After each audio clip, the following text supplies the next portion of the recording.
Assalamualaikum warahmatullahi wabarakatuh. Kami dari Kumpulan 5 ingin membentangkan berkenaan dengan topik kekeluargaan pada masa kini. Kita mulakan topik kita dengan pengenalan isu keluarga pada masa kini. Seperti yang kita tahu, keluarga adalah institusi pelindung dan juga pemangkin ummah pada masa kini.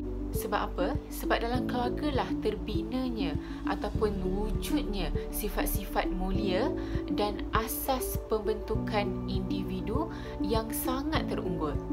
Kekuatan dan juga keupayaan sesebuah keluarga dapat menentukan keharmonian dan juga kesejahteraan kepada masyarakat dan juga negara.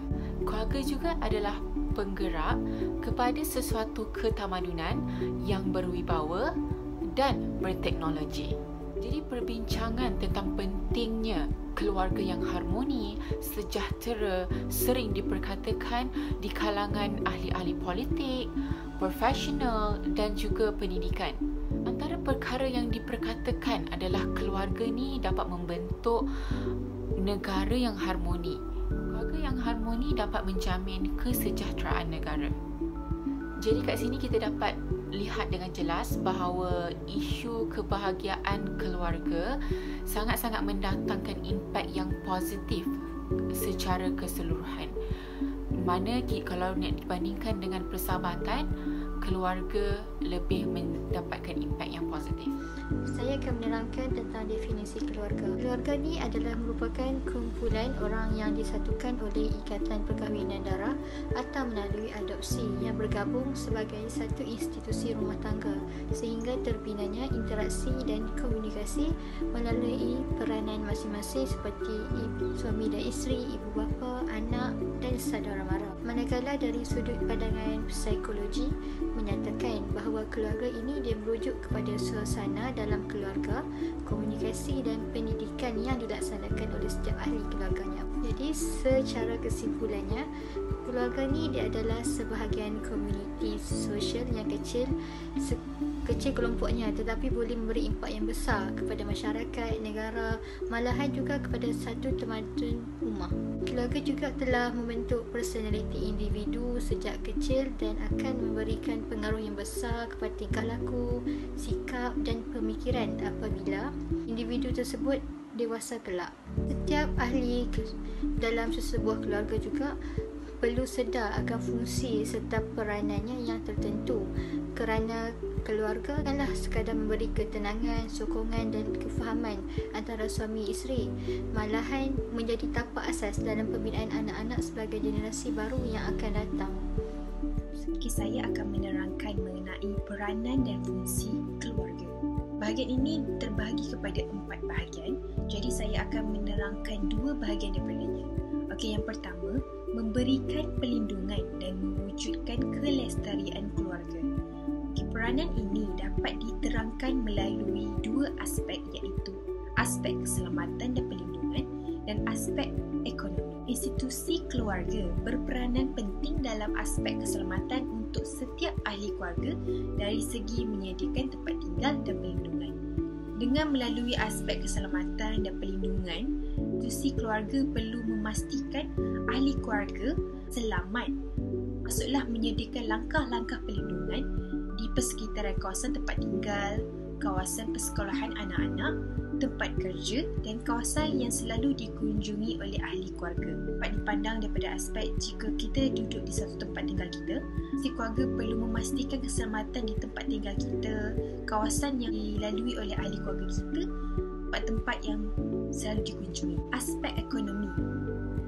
Aspek ekonomi ini berperanan penting kepada institusi keluarga pada ahli keluarganya sebagai contoh keperluan asas keluarga, makanan, duit belanja atau pembelanjaan anak-anak dan keperluan yang diperlukan secukupnya untuk ahli keluarga. Ini dapat diberikan contoh institusi keluarga perlu berikan keperluan asas atau keperluan yang kemahuan atau kehendak yang diperlukan oleh ahli keluarga. Sebenarnya fungsi asuhan dan keluarga berperanan memberikan dan menerima ganjaran emosi dan kasih sayang yang membolehkan ahli keluarga dibesarkan dalam keadaan dibutuhi sokongan emosi kasih sayang yang telah diserapkan kepada mereka untuk jagaan fizikal untuk ahli keluarga. Fungsi asuhan anak-anak dan ibu bapa berlaku secara kitaran, yang mana anak-anak bukan sahaja menerima sokongan emosi dan jagaan fizikal, malah membekalkan ibu bapa dengan berkongsi idea, maklum balas dan persepsi mengenai keperluan mereka dalam menjalani kehidupan sebagai anak. Okay, ini di mana fungsi anak-anak ini kepada ibu bapa adalah mereka perlu berkomunikasi antara satu sama lain, yang mana jika anak-anak memerlukan sesuatu perlu memberitahu ibu atau beri maklum balas apa yang lalui dalam kehidupan seharian sebagai seorang anak lah. Penerusan fungsi ini merujuk kepada perasaan stabil dalam keluarga sepanjang masa, termasuklah perasaan kekeluargaan dan ikatan istimewa yang wujud seperti melahirkan dan membesarkan anak. Perasaan kekeluargaan dan ikatan istimewa yang wujud, yang mana ibu yang melahirkan dan membesarkan anak-anak ini, itulah yang menjadinya kewujudan istimewa di antara kekeluarga lah.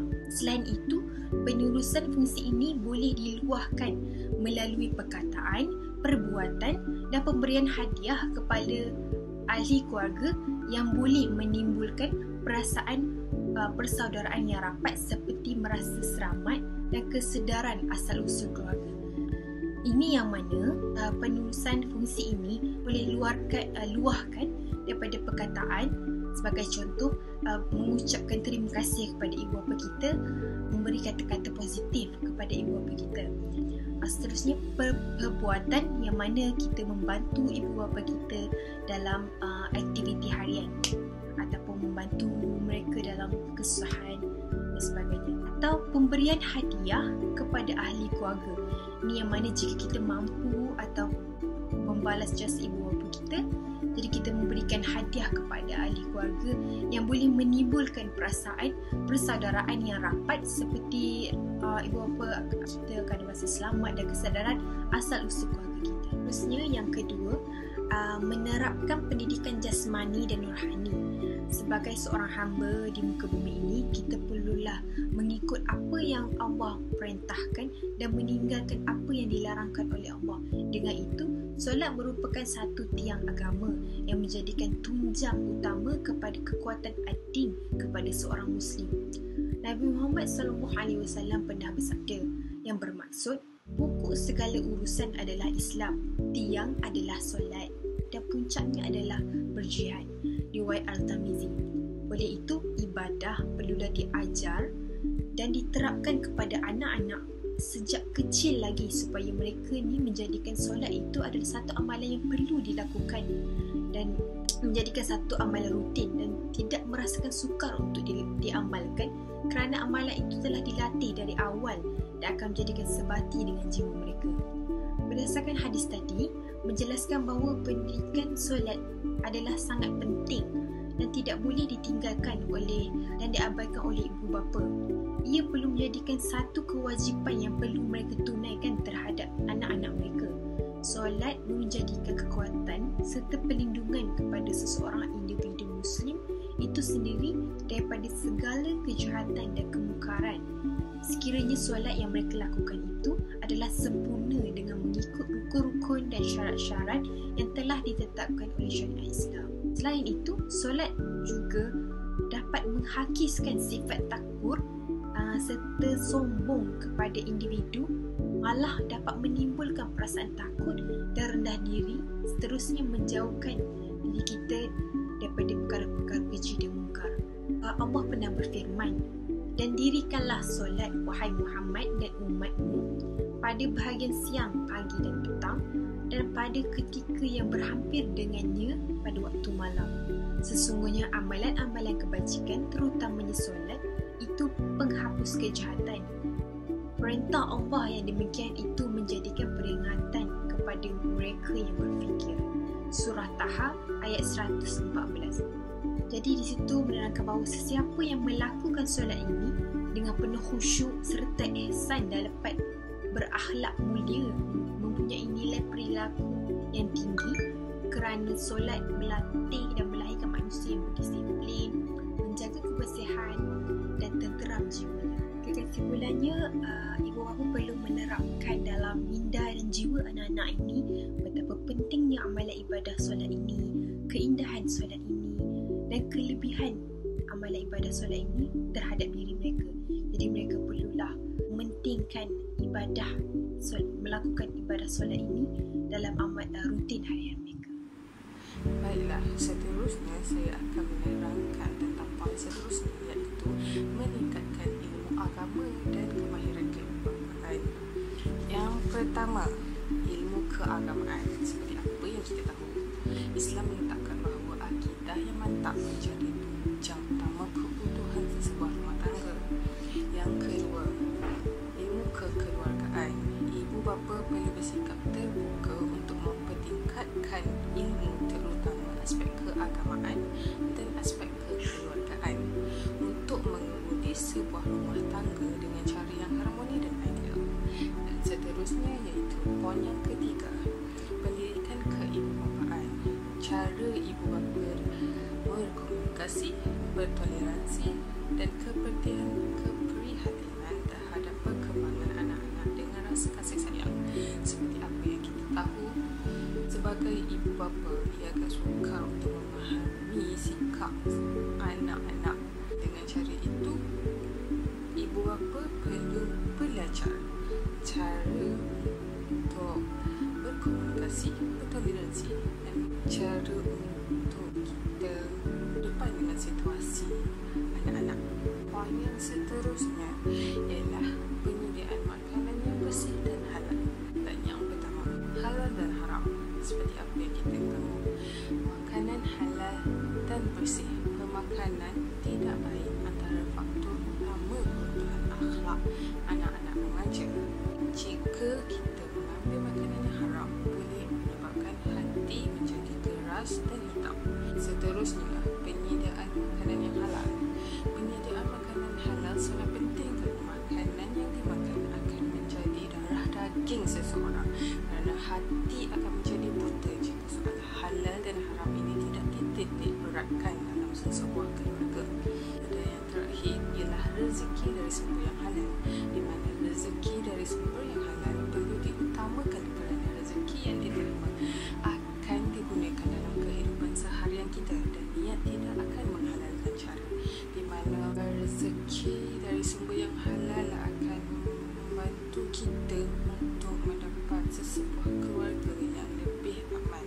Kerana aspek halal itu penting, ia sangat akan menjejaskan kehidupan kita jika kita tidak titik beratkan sesuatu itu. Teruskan dengan poin seterusnya. Cakap mengenai hukum. Menurut kebanyakan jumhur ulama, perkahwinan itu adalah sunat. Manakala sebahagian lain mengatakan hukumnya adalah harus. Ada pula sebahagian yang lain mengatakan hukumnya adalah wajib. Bagi mereka, pertimbangan yang diambil kira adalah kebimbangan terjerumus kepada lembah zina ataupun lembah kebinasaan. Islam telah menggariskan 5 tahap atau 5 bahagian dalam menentukan hukum perkahwinan, iaitu wajib, sunat, makruh, haram dan juga mubah ataupun harus.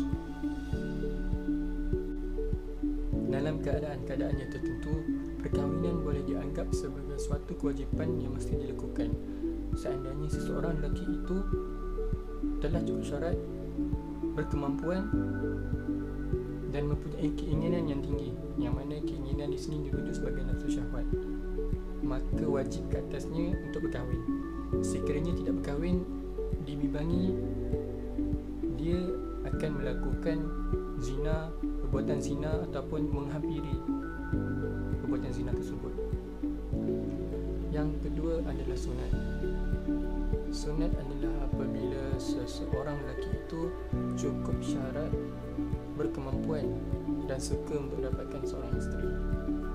Menurut Imam Hanafi pula, adalah lebih afdal untuk berkahwin kepada amalan ibadah sekiranya ada padanya syahwat ataupun nafsu yang boleh membawa dirinya kepada perbuatan zina.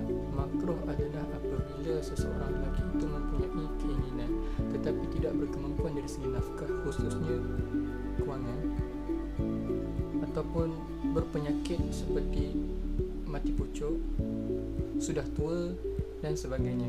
Keempat adalah haram. Haram berkahwin bagi orang yang tidak berkemampuan, tidak cukup syarat, berkahwin lebih daripada 4, atau berniat jahat kepada perempuan itu. Sebagai contoh, seorang lelaki mengawini perempuan untuk dijadikan pelacur sebagai sumber pendapatan. Yang terakhir adalah mubah atau harus pada syarat, iaitu tidak mendatangkan dosa atau pahala sekiranya seseorang itu tidak berkahwin. Ini merupakan asal hukum nikah kahwin. Harus adalah apabila seseorang lelaki itu cukup syarat, berkemampuan, tetapi dapat menahan dan mengawal diri daripada melakukan perbuatan zina. Saya akan menerangkan tentang definisi perkahwinan bahagia. So, bahagia ini ialah suatu bentuk interaksi antara manusia dan lingkungan melalui proses pembelajaran. So, kebahagiaan ini dari konteks Muslim datangnya daripada perkahwinan. Kata perkahwinan ini adalah sebahagian tuntutan dalam agama Islam dan asas kepada pembentukan generasi. So, pembentukan generasi ni macam kita melahirkan anak untuk mendapatkan generasi kita. Dia membina keluarga bahagia adalah salah satu tuntutan agama Islam juga. Setiap keluarga inginkan kebahagiaan dalam perkahwinan mereka. Kebahagiaan perkahwinan haruslah berlandaskan dengan syariat Islam, dan juga berlandaskan keredaan Allah. Saya akan menjelaskan tentang dalam konteks keluarga Islam ada 2 jenis yang memelihara hubungan kita sesama Allah dan juga hubungan kita sesama manusia. So, antaranya Rabbaniyah dan Insaniyah. So, Rabbaniyah ni ialah undang-undang atau peraturan yang datang daripada Allah. Sekiranya macam ia merupakan pertalian akidah dan gambaran iman seseorang itu, individu itu. So, maksudnya macam kita berkahwin, kita bukannya nak melihat fizikal je. Fizikal dia macam kita bahagia, tapi kita nak bentuk kita punya keluarga tu, macam kita nak bentuk keluarga kita menjadi yang lebih baik. Semua itu datang daripada kita punya akidah. So, kita perlu bentuk macam kita, untuk anak-anak kita nak bentuk dia menjadi orang yang lebih berguna, landasan ke jalan Allah. So, kiranya kita perlulah bentuk mereka daripada awal. Seterusnya, Roh Hashimi, metod Rabbaniyah ni boleh menjamin kebahagiaan kekeluargaan. So, antara surah-surah yang menandakan hubungan kait di antara iman dan hukum Islam kekeluargaan ialah surah An-Nisa ayat 19, surah Al-Ahzab 49 hingga 59, surah An-Nur 7 30 hingga 31, surah Al-Tahrim ayat 6, surah An-Nisa ayat 36, surah Al-Isra ayat 32 dan surah Al-Baqarah ayat 177. Kemudian saya akan menerangkan tentang isu Insaniyah. So, Insaniyah ni ialah macam satu pendekatan yang istimewa dalam keluarga Islam kerana kecenderungan atau bersifat Insaniyah dalam melahirkan penghormatan dan kemuliaan kepada manusia. Insaniyah ni banyak contoh. First sekali ialah meletakkan penghormatan dan kemuliaan kepada manusia. Ikatan perkahwinan meletakkan kemuliaan makhluk. Ikatan perkahwinan berlaku atas faktor reda meradai antara suami isteri. Tujuan perkahwinan melahirkan ketenangan dan ketetapan terjadi antara perkongsian lelaki dan wanita secara tabiat dan sosialnya. Islam menguatkan hubungan suami isteri dengan mengutamakan pergaulan dan pencampuran yang baik. Seterusnya, Islam mendahulukan insaniyah berbanding material. Islam mengutamakan wanita, dan Islam juga mementingkan seorang isteri mentaati seorang suami hingga ke akhir hayat dia. So, kiranya daripada contoh-contoh yang saya bagi tu, semuanya mementingkan penghormatan dan kemuliaan. Contohnya macam suami perlu bertanggungjawab atas isteri, tak boleh menzalimi wanita, tak boleh menzalimi isteri dia, dia mentaati seorang suami dan menghormat dia, jangan melawan cakap dia, dengar semua kata-kata dia, dengar nasihat dia, sama menitik beratkan tentang penghormatan kita terhadap pasangan kita dan kemuliaan seseorang itu. Terusnya saya akan menerangkan tentang keluarga Insaniyah. So, keluarga Insaniyah ini ialah ahli yang mendapat reda ilahi dan dirahmati Allah. hubungan suami isteri itu dalam batas kasih sayang yang tinggi dan mengetahui amanah dan tanggungjawab yang patut disempurnakan. Antara contoh keluarga insaniah ialah sentiasa utamakan anak-anak. So insaniah ni macam dia keutamaan lah kepada keluarga dia. Macam bagi masa ke anak-anak dia, dia didik anak dia menjadi seorang insan yang berguna kepada rakyat, kepada umat Islam. Kemudian keluarga yang menjadi contoh. So kiranya keluarga menjadi contohnya macam contoh keluarga kita, mengamalkan segala yang disuruh Allah dan segala yang kita lakukan semua daripada kita mengikut semua Allah suruh, benda tu dah boleh menjadi contoh untuk keluarga yang lain. So kiranya kita dapat menarik keluarga-keluarga yang lain untuk mencontohi keluarga kita. Kemudian keluarga yang menjaga hal-hal makanan. So kalau hal-hal makanan ni semestinya ibu bapa sangat mementingkan perkara ini, sebab setiap makanan yang kita makan tu memberi efek kepada badan kita. So kalau kita makan makanan yang tidak halal, benda tu akan mengefek kesihatan kita dan juga rohani kita. So kita perlu tahu kesahihan dan halal sesuatu makanan itu dan datangnya daripada sumber yang mana. Makan halal ni sangat penting sebenarnya. Kemudian berpandukan syarat sama ada baik dalam berpakaian atau pergaulan. So kalau yang ini setiap ahli keluarga sangat penting untuk menasihati sesama sendiri. Contohnya macam pakaian kita. So pakaian kita ni elok ke tak? Di luar keluar, kemudian kita punya pergaulan antara jantina, antara berlainan jantina, lelaki dan perempuan. Kita perlu nasihat sesama sendiri, kerana nasihat ini dapat mengeratkan lagi kekeluargaan dan dapat mengeluarkan sendiri rasa kebahagiaan itu, sebab kita dapat rasa kasih sayang itu sendiri. Baiklah, saya akan menerangkan bahagian cabaran kekeluargaan masa kini. Hasil daripada kajian saya dapati cabaran kekeluargaan masa kini boleh dibagikan kepada dua, iaitu anak-anak dan juga ibu bapa. Dari segi anak-anak, kita sebagai bapa perlu mengenalkan pencipta atau Rabbnya kepada anak. Sejak awal usia atau bayi dilahirkan, laungan azan telah diikamatkan. Kerana apa? Islam itu sendiri telah mengajar kita untuk mengenalkan Islam atau penciptanya kepada anak-anak sejak mereka di awal usia.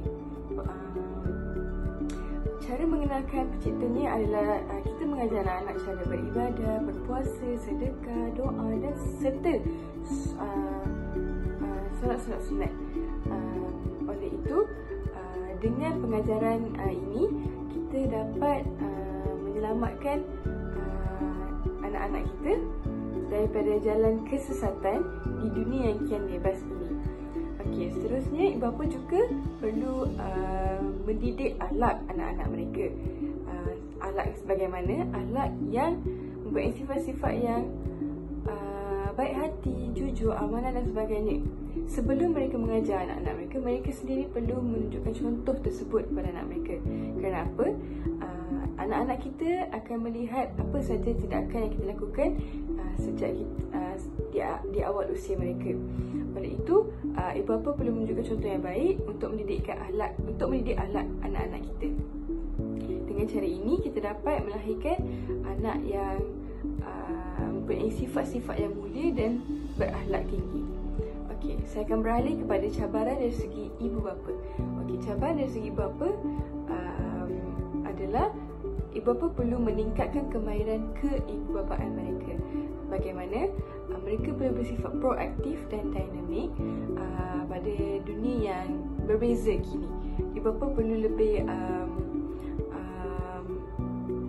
mendekatkan diri mereka dengan anak-anak, membimbing, menunjuk teladan yang baik supaya anak-anak dapat berkongsi masalah mengenai apa-apa saja emosi kepada bapa mereka.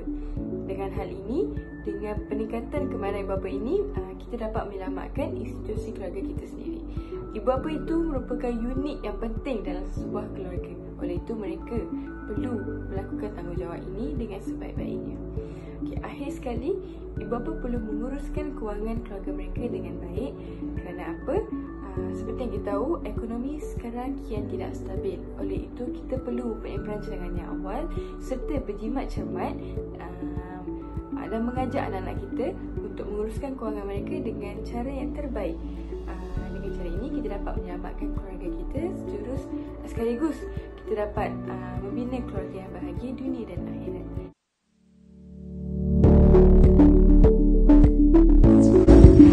Secara kesimpulannya, terdapat pelbagai cara untuk meningkatkan dan mewujudkan sebuah keluarga yang bahagia pada masa kini. Segala faktor yang telah terlibat seperti yang dinyatakan perlulah diambil berat untuk diterapkan di dalam senario kekeluargaan. Pembentukan keluarga bahagia bukan sahaja tertumpu kepada pembentukan hubungan, malah pembentukan dari segi rohani juga perlu dititik beratkan. Pada masa kini kita dapat lihat pelbagai cabaran yang mendatang untuk membentuk sebuah keluarga yang bahagia. Oleh itu, setiap anggota keluarga perlu memainkan peranan masing-masing untuk mengatasi masalah berikut dengan bijak dan secara aman. Keseimbangan dari segi perhubungan, material, komunikasi, pendidikan dan perhatian merupakan peranan yang penting untuk diterapkan dalam membentuk sebuah keluarga yang bahagia. Selain itu, setiap anggota keluarga ataupun individu perlu memainkan peranan yang penting demi memastikan suasana kekeluargaan itu wujud dengan aman dan saksama. Oleh itu, setiap anggota keluarga perlu mempunyai kesedaran tentang tanggungjawab dan peranan masing-masing demi mengelakkan suasana ataupun perkara yang tidak diingini berlaku di dalam sebuah keluarga yang aman. Keharmonian merupakan satu elemen yang penting dan perlu dipertahankan, dan kita juga sebagai individu ataupun anggota keluarga perlu menolak tepi segala masalah demi mengekalkan hubungan sesama kita di dalam sebuah keluarga tersebut. Akhir sekali, setiap individu perlu mempraktikkan segala faktor yang telah dijelaskan untuk membentuk sebuah keluarga yang bahagia. Oleh itu, suasana keharmonian yang erat dapat dibentuk dengan mudah dan aman. Sekian, terima kasih.